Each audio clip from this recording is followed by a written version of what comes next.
તો હલો મિત્રો, હું આવી ગયો છું આજે આપણે નવી ટ્રીક લઈને જે તમને રેન્ક પુશ કરવામાં પણ મદદ કરશે. તો ચલો આપણે તમને ટ્રીક બતાવો. તો સૌથી પહેલાં તમારે જે આપણે ભીમા શક્તિની જે પાસે જે એલ શેપ મકાન છે ત્યાં તમારે આવી જવાનું છે.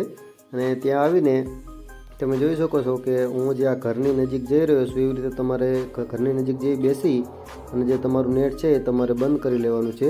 અને ત્યાર પછી તમારે એ બંદાને રનિંગ કરાવવાનું છે જે ક્લોક ટાવરથી.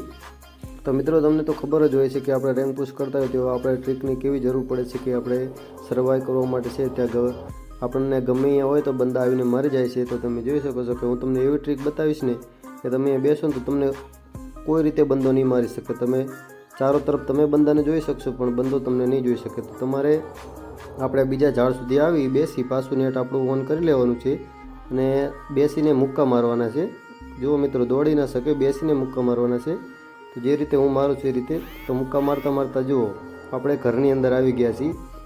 તો તમે છે ને આ ઘરની અંદર રહી અને તમે ચારો તરફ તમે છે બંદાને તમે જોઈ શકો છો પણ બંદો તમને જોઈ શકતો નથી બહારની સાઈડથી. તો તમને કેવી લાગે ટ્રીક કમેન્ટ કરીને જરૂરથી બતાવજો અને તમારા મિત્ર સાથે પણ શેર કરજો જેથી કરીને તેમને પણ ખબર પડે અને તે પણ છે ગ્રેન્ડ માસ્ટરમાં રેન્ક પુશ કરીને જઈ શકે. Now I remember you and me,